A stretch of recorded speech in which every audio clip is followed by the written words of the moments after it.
The air in the sacred clearing vibrated with an unsettling energy, the rhythmic chanting of the elders suddenly fracturing, dissolving into a chorus of gasps and horrified whispers.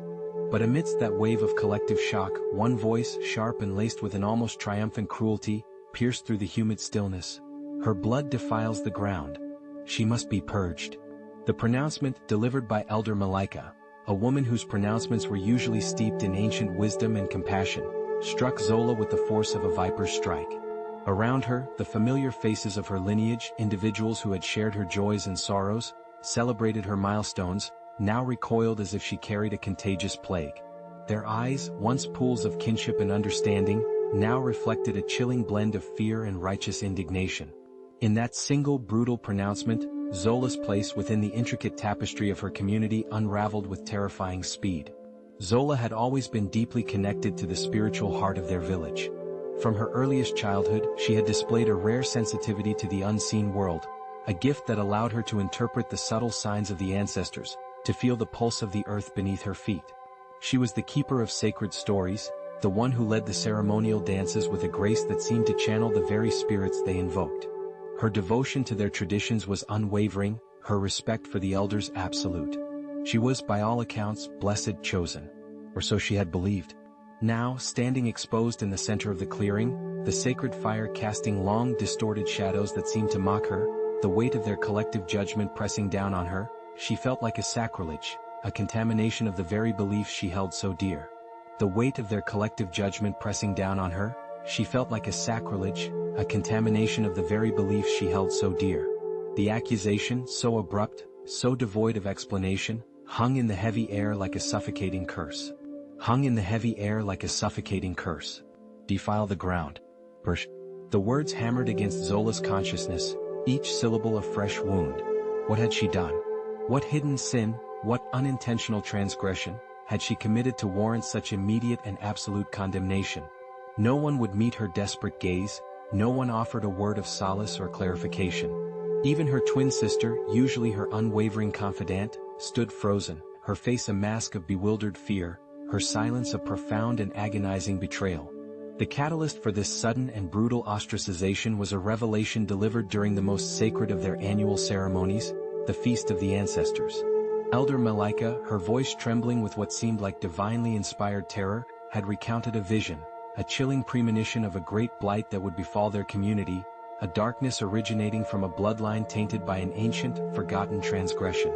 A chilling premonition of a great blight that would befall their community, a darkness originating from a bloodline tainted by an ancient, forgotten transgression. And somehow, through a series of cryptic pronouncements and carefully manipulated interpretations of old prophecies, that shadow of blame had fallen squarely upon Zola's lineage, and ultimately upon Zola herself. Her unique spiritual sensitivity, once revered, was now twisted into evidence of a connection to malevolent forces, a conduit for the impending doom. The hours that followed were a blur of shock and disbelief. Confined to the edges of the village, the warmth of human connection replaced by a chilling isolation, Zola felt like a ghost haunting the fringes of her own life. The familiar routines of her community, the morning rituals, the shared meals under the ancient fig tree, the evening tales whispered under the starlit sky, were now a cruel reminder of the belonging she had lost. The rhythmic chanting that had once filled her with a sense of unity now echoed in her ears as a mournful dirge. Desperate for understanding, for a single thread of reason in this terrifying unraveling of her world, Zola sought out the one person she believed would never turn against her, her grandmother, Nana Imara. Nana Imara, the oldest living member of their lineage, the keeper of their family's history, her eyes holding the wisdom of generations, had always been Zola's anchor. But even Nana Imara's gaze held a troubled depth, her usual comforting embrace replaced by a hesitant touch, her words veiled in a sorrowful ambiguity. "Child," she began, her voice heavy with an unspoken burden, "there are currents beneath the surface that you do not yet perceive, shadows of the past that reach into our present." The vagueness of Nana Imara's words only amplified Zola's anguish. The sense of injustice, the feeling of being condemned for something she didn't understand, gnawed at her soul. She was adrift, a solitary canoe caught in a sudden violent storm, the familiar landmarks of her life, her family, her community, her very identity, obscured by a thick fog of fear and accusation. The weight of their rejection was a tangible thing, pressing down on her, stealing her breath. Yet, within the depths of her despair, a flicker of resilience began to glow. She would not be consumed by this inexplicable hatred. She would uncover the truth. Driven by a fierce determination to understand the source of this devastating betrayal, Zola resolved to delve into the forgotten histories of her lineage, to unearth the secrets that lay buried beneath generations of tradition, even if it meant confronting the very foundations of her community's beliefs. Days bled into nights as Zola, now an unwelcome shadow on the periphery of her village, pursued the fragmented whispers of the past. Guided by Nana Imara's cryptic hints and her own intuitive connection to the ancestral lands, she ventured into forgotten corners of their territory, places whispered about in hushed tones, locations avoided by the wider community for fear of stirring old grievances or awakening dormant spirits. She sought out the crumbling remnants of ancient shrines, deciphered faded markings on weathered stones, and listened intently to the rambling recollections of the very oldest members of their lineage, those whose memories stretched back before Elder Malika's rise to prominence. The picture that began to emerge was unsettling, a stark contrast to the harmonious narrative of unbroken tradition that Elder Malika so forcefully presented. Zola unearthed tales of a schism in their ancestral past, a conflict over the interpretation of sacred laws, a power struggle that had been deliberately erased from the collective memory. Her lineage, she discovered, had once championed a more inclusive and compassionate understanding of their spiritual beliefs, a stark opposition to the rigid and often fear-based doctrines that Elder Malika now espoused. The forgotten conflict, it seemed, had centered around the very concept of defilement and purity. Zola's ancestors had believed in inherent spiritual strength within all members of their community, emphasizing rituals of cleansing and reconciliation over harsh judgment and exclusion. The opposing faction, the one that eventually gained dominance and whose tenets Elder Malika now fiercely upheld, preached a stricter adherence to external purity, viewing any deviation or perceived taint as a threat to the entire community, demanding swift and often brutal expulsion. As Zola pieced together this hidden history, a chilling realization began to dawn. Elder Malika's condemnation of her bloodline was not a divinely inspired revelation, but a calculated act, a resurgence of an ancient prejudice, a weapon wielded to maintain her own power and suppress any dissenting voices that might challenge her authority. Zola's inherent spiritual gifts, her connection to a more ancient and inclusive understanding of their traditions, were not a curse, but a birthright, a potential catalyst for a return to a more balanced and compassionate way of life within their community. The shocking twist lay buried within the very heart of Zola's own family history. As Nana Imara finally revealed the full truth, her voice heavy with the sorrow of generations, Zola learned that Elder Malika was not a true blood relative of their founding lineage. Generations ago, during the aforementioned schism, Malika's ancestors had aligned with the faction that emphasized rigid purity and exclusion. They had, through strategic marriages and the gradual erosion of opposing narratives, infiltrated the leadership structure, eventually displacing the true lineage and establishing their own interpretation of the sacred laws as the dominant one. Elder Malika's fervent pronouncements, her dramatic visions, were not genuine revelations but carefully crafted performances, designed to maintain her family's grip on power and suppress any resurgence of the true ancestral ways.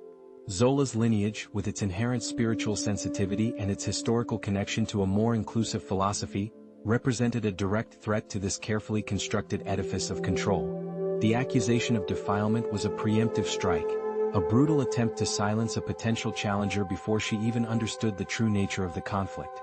Armed with this devastating truth, with the weight of her ancestors' forgotten legacy resting upon her shoulders, Zola knew she could not remain an outcast. The spiritual integrity of her community, the memory of the more compassionate traditions of her lineage, demanded that she act. Returning to the heart of the village was an act of profound courage. The fear and suspicion that had driven her away still lingered in the eyes of many, carefully cultivated by Elder Malika's unwavering pronouncements. But this time, Zola carried a different kind of power, the power of truth, the weight of history. She did not confront Elder Malika with anger or accusations. Instead, during the next communal gathering, a ceremony intended to reinforce the current spiritual order, Zola stepped forward, her voice clear and resonant, echoing with a quiet authority that surprised even herself. She spoke not of curses or defilement, but of the forgotten history of their lineage, of the ancient schism and the divergent interpretations of their sacred laws. She spoke of the compassion and inclusivity that had once been central to their spiritual beliefs, a stark contrast to the fear-based doctrines now prevalent. As Zola spoke, guided by Nana Imara's whispered recollections and her own deep understanding of the ancestral signs, a ripple of unease spread through the assembled community. The carefully constructed narrative of unbroken tradition began to crack, revealing the fault lines of a forgotten conflict. Some of the older members, their memories stirred by Zola's words, began to murmur in agreement, recalling fragmented tales passed down in secret. Elder Malika's initial reaction was one of furious denial, her voice rising in a shrill attempt to reassert her authority, to dismiss Zola as a heretic, a madwoman. But her pronouncements no longer held the same unquestioning power. The seeds of doubt had been sown. The climax arrived during a crucial moment in the ceremony, a ritual that symbolized the community's spiritual purity, a ritual that Elder Malika had always meticulously controlled. Zola, guided by an ancestral memory sparked by Nana Imara's words, stepped forward and performed a different version of the ritual, one that emphasized cleansing and reconciliation, a direct echo of the forgotten traditions of her lineage. As Zola performed the ancient rites, a palpable shift occurred in the atmosphere. The oppressive tension that had gripped the community began to dissipate, replaced by a sense of dawning recognition, a stirring of something ancient and familiar within their collective consciousness. The power of Elder Malika's fear-based authority began to wane. In the end, it was not through a violent overthrow, but through the quiet power of truth and the rediscovery of their own forgotten history that the community began to see. Elder Malika's carefully constructed edifice of power, built on fear and manipulation, began to crumble. The path towards healing and a more inclusive understanding of their spiritual heritage had been illuminated, not by condemnation and expulsion, but by remembrance and the courage to challenge a long-held, but ultimately false, narrative. The life lesson learned was that true spiritual strength lies not in rigid adherence to fear-based doctrines, but in the courage to question, to remember, and to embrace a more compassionate understanding of our shared humanity and our connection to the past. The immediate aftermath of Elder Malika's discrediting was not a swift and unified embrace of Zola. Decades of ingrained fear and unwavering obedience to Malika's pronouncements had left deep roots in the community's psyche. Doubt and uncertainty lingered, like the lingering scent of smoke after a wildfire. Some villagers, particularly those who had benefited most from Malika's rigid control, clung to their old beliefs, whispering accusations and casting wary glances at Zola. The sudden upheaval had shaken the very foundations of their perceived reality, and the process of rebuilding trust and redefining their spiritual understanding would be a gradual one. Zola understood this. She did not seek immediate veneration or a wholesale rejection of all that they had previously held as truth. Her focus remained on fostering understanding and guiding her community towards a more balanced and compassionate path. Alongside Nana Imara, whose quiet wisdom now held a newfound authority, Zola began to patiently share the full history of their lineage, the nuances of the ancient schism, and the true meaning behind the rituals that had been distorted over time. They held gatherings not as pronouncements from a position of power, but as shared dialogues around the village fire, under the shade of the ancient fig tree, in the very clearing where Zola had once stood accused. Zola spoke with clarity and humility, acknowledging the pain and confusion that the revelations had caused. She emphasized that their ancestors had not intended their spiritual beliefs to be a source of division and fear, but a unifying force based on empathy and understanding. Nana Imara, her voice carrying the weight of generations and the undeniable truth of her lineage, corroborated Zola's accounts, sharing ancient songs and stories that had been deliberately suppressed. Slowly, like the gradual return of sunlight after a long night, understanding began to dawn in the hearts of the villagers. They saw the inconsistencies in Malika's teachings, the fear that had been subtly woven into her pronouncements, the stark contrast between her rigid dogma and the more fluid, compassionate wisdom of their true ancestral past. The younger generation, less burdened by years of unquestioning obedience, were often the first to embrace Zola's teachings. They were drawn to the message of inclusivity and the emphasis on inherent spiritual strength within each individual. Their open acceptance served as a powerful catalyst for change within the wider community. However, the transition was not without its challenges. Some of Malika's staunchest supporters, fearing a loss of their own influence or genuinely unable to reconcile their long-held beliefs with the new revelations, resisted fiercely. Whispers of heresy and the dangers of straying from the established path continued to circulate. Zola faced moments of doubt and weariness, the weight of responsibility heavy on her young shoulders.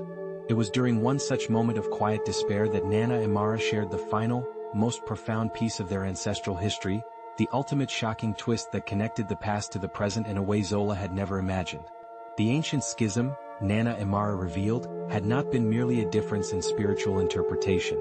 It had been fueled by a deeply personal betrayal. Malika's ancestor, a close confidant of the true lineage's leader at the time, had coveted the power and influence held by Zola's forebears.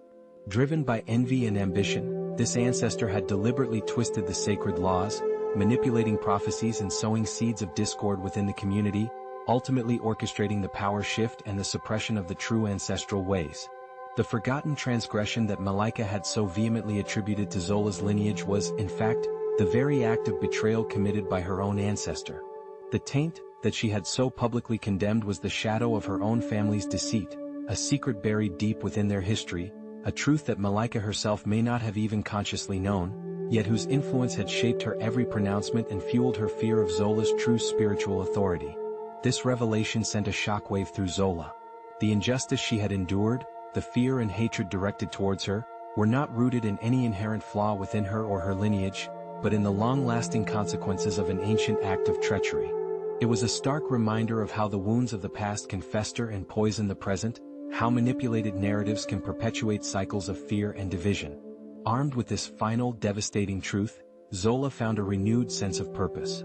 Her mission was not merely to restore the forgotten traditions, but to heal the deep wounds of the past, to break the cycle of fear and manipulation that had plagued her community for generations. The life lesson that resonated most powerfully from this final revelation was the importance of seeking truth beyond the surface, of understanding the hidden currents that shape our beliefs and actions. It was a testament to the enduring power of history and the necessity of confronting uncomfortable truths in order to build a more just and compassionate future. The path ahead would still be long and challenging, but Zola now walked it with the unwavering strength of her ancestors and the clear vision of a community finally ready to embrace its true spiritual heritage.